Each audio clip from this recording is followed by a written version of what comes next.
We are now officially recording. So I would like to welcome everybody, both our panelists here on screen and our global audience around the world. I'd like to welcome you to the ISRM Institute of Strategic Risk Management third Thursday Global Roundtable program, which we hold each month.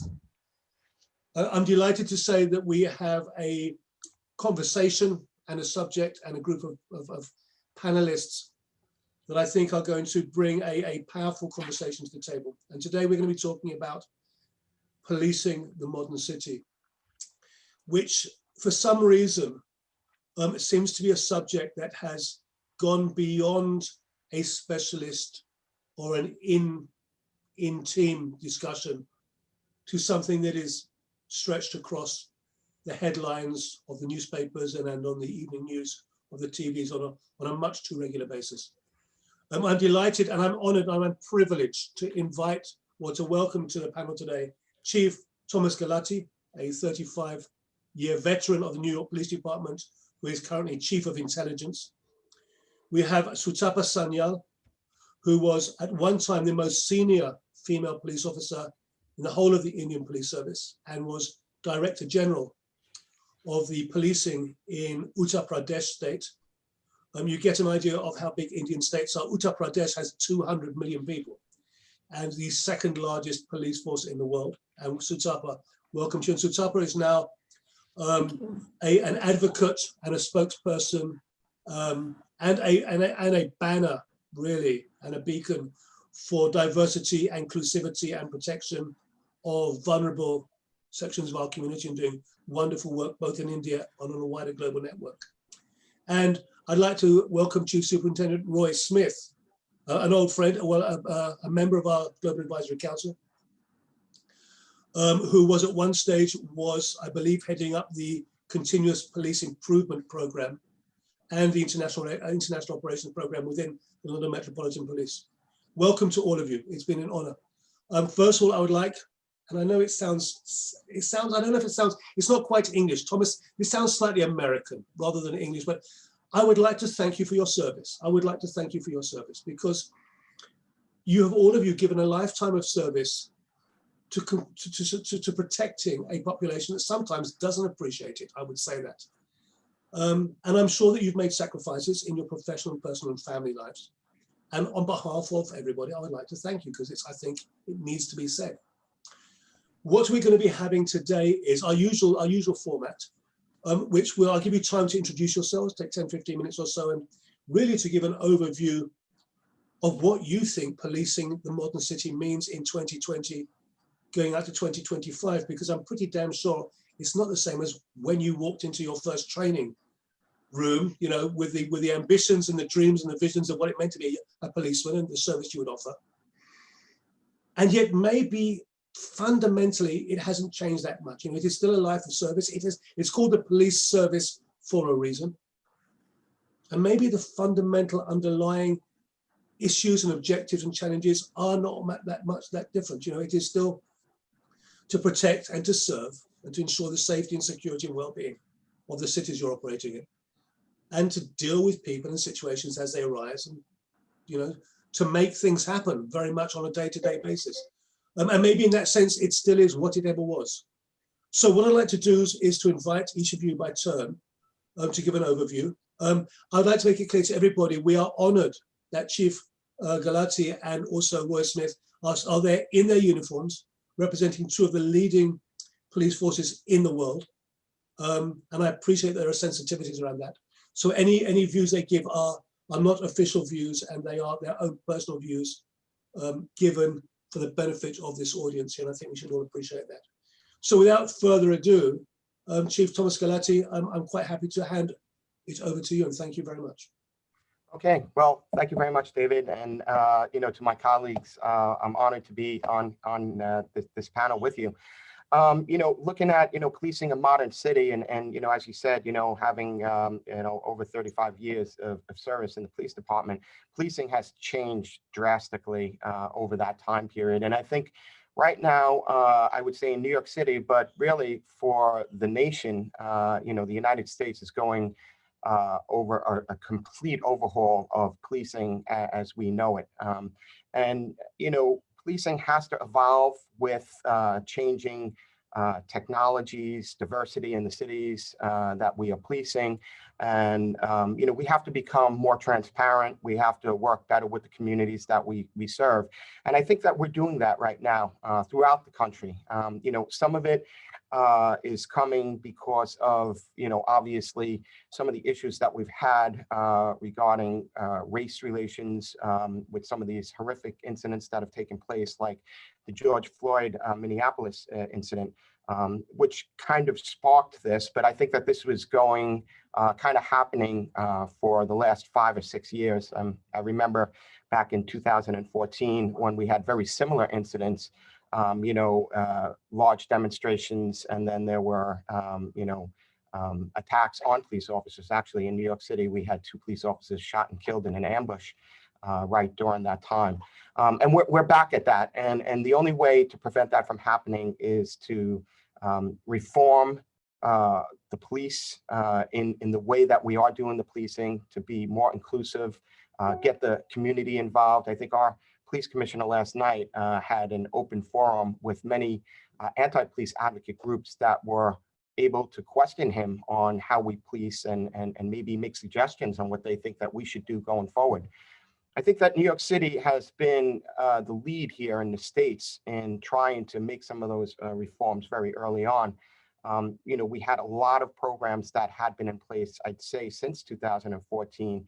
Things like, you know, officers' records, you know, whether or not they should be released to the public or not.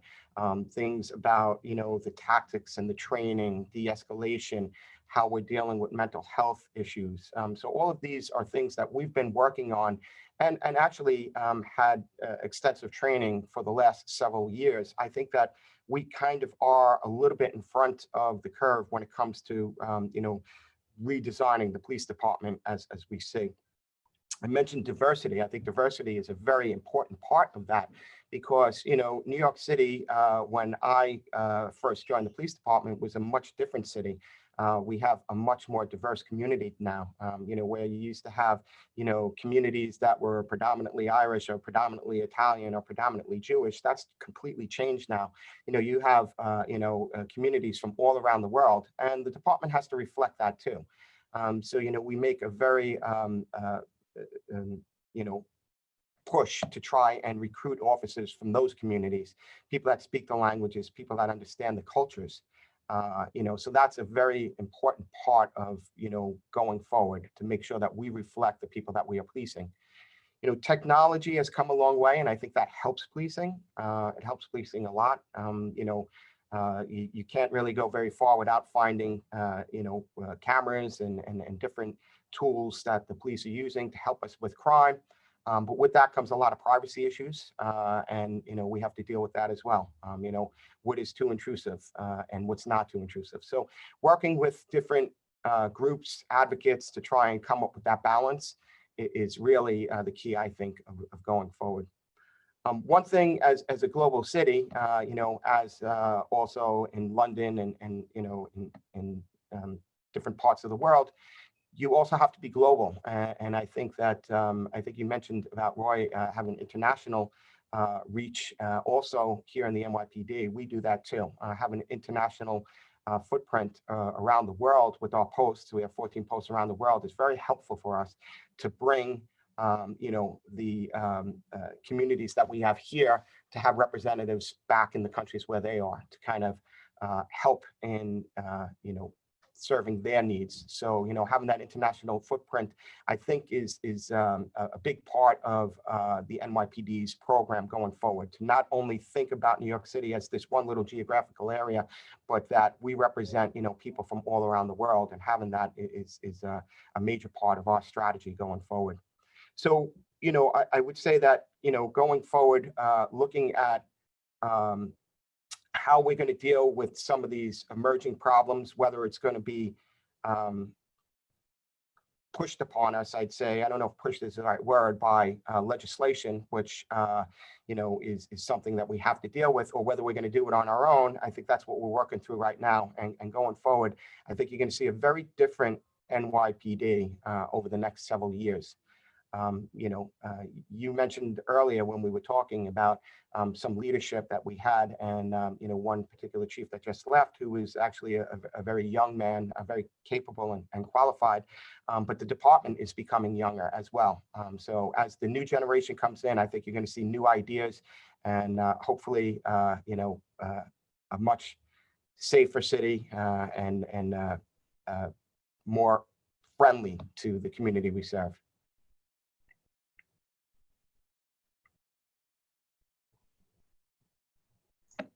Thomas, thank you. My apologies for that delay. That 5-second delay is always a bad one, isn't it? My apologies for that. So Nope. Thank you for an overview. I mean, I remember, the Serpico day. Maybe you can call it the Serpico years.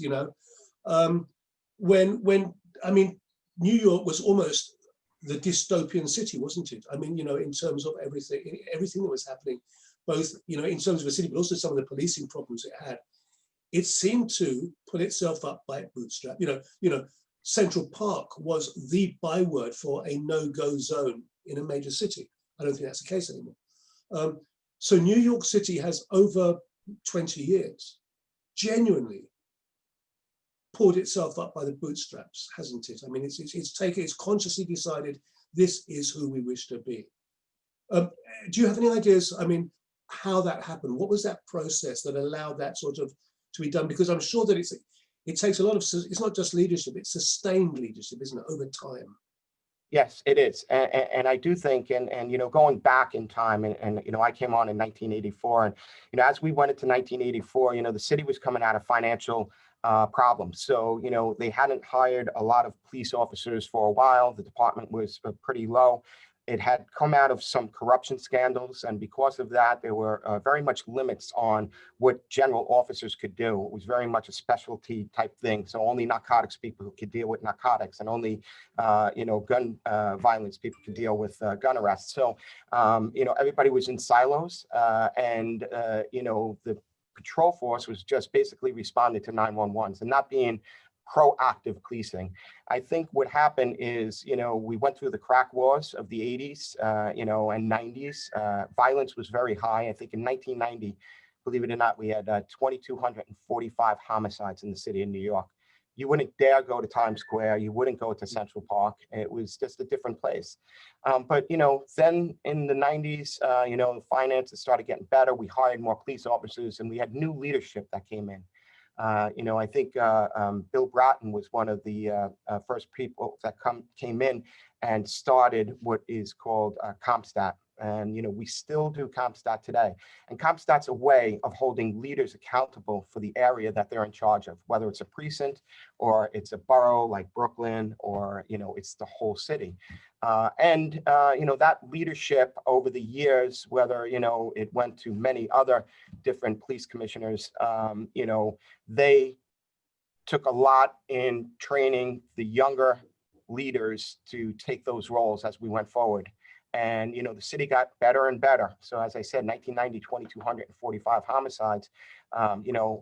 In 2018, we had under 300 homicides. So that's an incredible reduction. I think it's over an 80% reduction. Our shootings are way down. Our violence is way down. Crime in general came way down. And because of crime coming down, businesses started to open up. So, whereas Times Square used to be full of, very seedy type establishments, drugs and prostitution, it turned into Disneyland. We have, many theaters and Disney's there, and many of the major stores, and, businesses came back to the city in a big way, and building came up in a big way. And the city just got better and better, cleaner and cleaner. Crime was continually on a downward spiral. COVID has hurt us a lot this year. I think that some of the justice reforms, we started 2020 with a justice reform, which basically outlawed bail. I shouldn't say outlawed, but eliminated bail for people that are arrested for crimes, regardless of what the crimes are, unless they're considered violent crimes. So people are getting arrested and they're being released very quickly. That's having a big effect on us now, because we can't keep people in jail. I'll just share one story. I had one person, and obviously this individual has some mental health issues, but it's not a very bad crime, but this person liked to break windows in consulates and missions throughout the city. And he's done it 12 times before we could finally get this person put into a mental health facility and not keep him on the street. But 12 times we arrested him, and 12 times he was released right after he was arrested. It's very difficult to police when you have these kind of crimes that are happening, these quality of life crimes, and you can't, either incarcerate or get them the help that they need. So we're dealing with that now. We're hoping to get some reforms in some of those laws that were passed.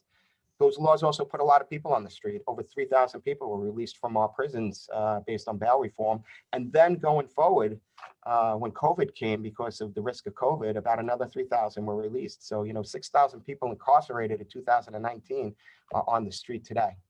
Our courts are closed right now, so we can't have grand juries. So a lot of crimes are sitting on a shelf waiting to be prosecuted. And I think that some of the prosecutors are looking at them and saying, well, these are priority crimes now, so let's just move these out. COVID, this bail reform has really had a big effect on us. The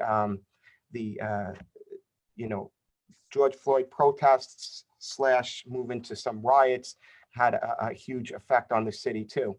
But I do know that the city is very resilient. This police department is very resilient. And, I do see a lot of positive things coming. And I think that we're starting to turn it around. Where we were having spikes in violence, in May and June, those spikes are really coming down now. We're working very closely with some of the federal partners for long-term solutions to some of the violence, some of the guns. I remember you mentioned earlier when we were talking on the side about how many guns are out there. I think they said in the month of September, over 2 million guns were purchased in the United States. That's an incredible amount of guns. I think it was 2 million people were checked to buy guns, actually, I should say, background checks. So, getting a handle on, the violence here is the #1 priority. I think we are doing that. I'm hopeful to see that New York City is going to stay like 42nd Street is going to be the theater district and Disney and all the good things. And Central Park is going to be a place for people to go and run and bike and do everything they want to do. So, I see, good things coming forward. Thomas, thanks. I mean, it's fantastic to hear the positivity, because it's very easy to forget the positivity, and to hear public servants who are, on a day-to-day on the front line, but in the heart. And I don't even like the word front line. It gives it a militaristic thing. It's not. You're not at war with your own community. So even that terminology I don't like. But you're at the heart of it, and to hear that positivity, it's very encouraging. It's a really nice. I think it makes everybody else around you feel positive as well. And there were 3 words that came out. We're going to go to Roy Smith now from the London Met, and then we'll come to Sutapa, because I think Sutapa, from where she is now, has a different perspective on the role of policing. But we go to the 3 words that sort of stick in my mind there is, first of all, community, and the fact that policing has to reflect the community that it is serving to a certain extent. The second thing is prioritization, because of course it is always about deployment of limited resources to unlimited problems. But the third one you mentioned was mental health. I don't know, I'm sure that Roy does know, but I imagine that the number of people in jail who should be under mental health care is significant. It takes up a huge amount of resources of police people doing jobs which is not really policing. And I think that's becoming more and more prevalent. I look forward to maybe exploring that later.